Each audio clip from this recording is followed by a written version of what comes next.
The masterful Osiris. As far as like your hip hop story, or as far not even hip hop, just like where's like the first thing that you really think about? That's why you think about like where things started with. You know, like some people maybe like 6, 7 years old is when they're like, all right, now I realize what's going on. Like I just kind of been like going with the flow. Yeah. Like what was that beginning and what was that like for you? The beginning was my mom's. It was at first it was just me and my mom's. You know, my father wasn't in the picture, so my mother coming to New York. You know, she grew up in New York. She grew up in LG Projects, Lafayette Gardens. So she grew up there, and then when she was like in her junior or senior year in high school, my grandfather moved back to Puerto Rico. He bought a house.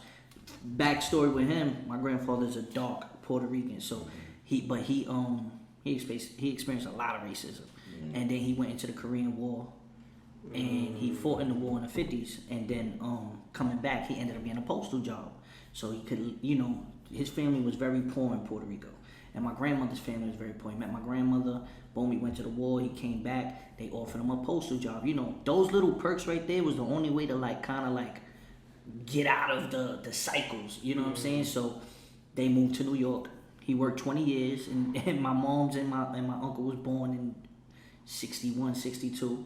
By 79, 80, when my mom's was in like the end of high school, my grandfather retired, bought his house, and went back to Puerto Rico. But my mom's and my uncle, they was already Americanized, New York, Brooklyn. They like, man, they don't want to be here. So, you know, my mother met my pops or whatever. My pops was on drugs. My pops was abusive. So to get away from him, she moved back to New York. And she moved back to New York. She found out she was pregnant of me. So my mom's was in the game, like to get back on him. You know, that time bricks. Oh, my mom's was in the trap for real. She had to feed her family, and then it was just me and her for a while. I remember taking wild trips to Puerto Rico. My mom's giving me leather coats and money. There's pictures of me with babies playing with toys and money all over. You know, the 80s was a different type of brag. You know, but she loved salsa and merengue. Like, she loved it. That's how she actually met my father, like in a dance contest. Like, my mother was one of them dance queens, like type shit, and my father was too. So music always been real heavy, like you know, influence in the house. My mother's doing her hair, she's playing blasting music. You know, she's waking up in the morning, you know, she's not putting on the TV, she's putting on the radio, you know, showering. So I would listen to Spanish music, I would hear, and then my stepfather comes into the picture when I'm about 7. I got a little brother at the time too, so my stepfather's a hood street dude too, but he was more into the 70s disco, rock and roll, Elton John, the Beatles. So when we get in the car, if he's driving, I'm hearing his music. If my mom's is driving, I'm hearing that music. So by the time I'm 7, 8 years old, I know a lot of melodies. I know a lot of songs. I don't even know what they, because I don't even know Spanish, but I knew like the words to the Spanish songs and all that stuff. And then, you know, he's playing the Americanized, you know, Elton and all these disco songs. I knew them. You know what I'm saying? Like, I knew them shits. So I kind of understood melody. I understood flow. I understood cadence. I understood what sounded good.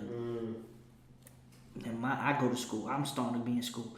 Niggas is playing, you know, Nas, and niggas is playing Wu-Tang, and niggas is playing Biggie, and that's really my era. The whole Slick Rick, Rakim, G-Rap, Big Daddy Kane era, that really, I missed that boat.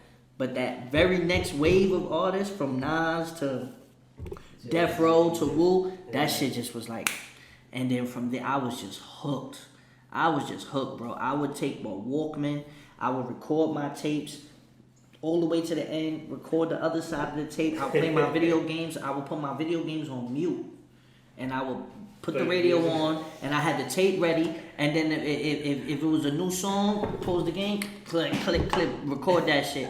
Boom, boom, boom, click, stop the song. I would make sure my songs fit perfectly on the time. Like, this tape is 60 minutes. Yo, this song is 4 minutes. This song is 8 minutes. All right, I got like 12 more songs that could go on this shit. You know what I'm saying? Like, and if the tape ended and half the song was recorded, I'll be tight. I'll be like, damn, only got the first verse. I gotta, you know what I'm saying? So, but I look at it now and I'm like, that's structure. I look at it now, I'm like, that was the structure. Like, that's what it was. But I didn't know it. I just was hooked, you know? And the first really hip hop shits that really caught me was Woo.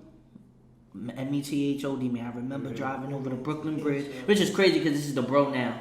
But and I'll tell him this story and he be like, nigga, you making me feel old, nigga. That's crazy. Like he told me, he said, nigga, you making me feel. I was like, yo, bro, you are the first rap song I really could say I heard. Like METHOD, man. We went to go drop my pops off at work on a Saturday morning, and we driving on the Brooklyn Bridge, and that shit came on the radio. And I was like, that shit's crazy. You know what I mean? And then from there, you know, that whole Death Row, Tupac, Snoop, Dre, they was just like, you know what I mean, everything. So those were my first like inclinations.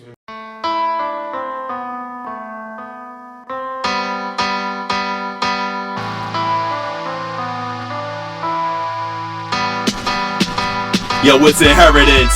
Use your mind and you'll find that inheritance. For all of mine is divine with inheritance. A gold mine is a line. If you wanna know your future, look behind at this time. My vibration's always positive. I'm royalty like possum is, so I'ma always be good, regardless what the problem is. My life is like Spinal. By myself, I get biz, and I turn down millions for the sake of my kids. My heart is like a lion, just like Raymond. I ain't lying, I'm OG's OG. Yo, they come to hear the science. I'm supreme thought. How I make the masses my alliance. Call me OG Bill or the masterful Osiris.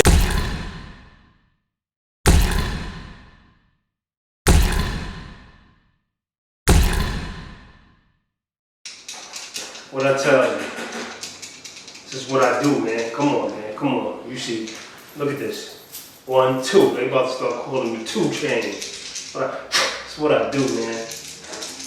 Be his wife. It's Kush Kings, man. We do this all day, baby. Hello? Nah. Hood Olympics. I'm at the Hood Olympics. You know what I mean? Cracking their head open. You know what I mean? Nah, we got like 1 or 2 more games or something like that.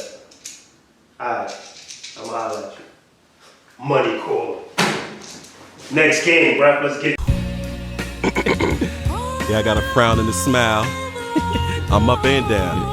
Yo, a non-wise man told me that a wise man says all about business, never personal. Hey yo, I give my peeps lessons, keep them elevated levels. We the products of the essence, regulated by the devils. Being black is a blessing. Yo, I'm straight as a kettle. Fellow pots try to test them, but I bake them with the metal. They don't look like enemies with phenotypes like black men. Think about it, we at war with Waynes and Batman.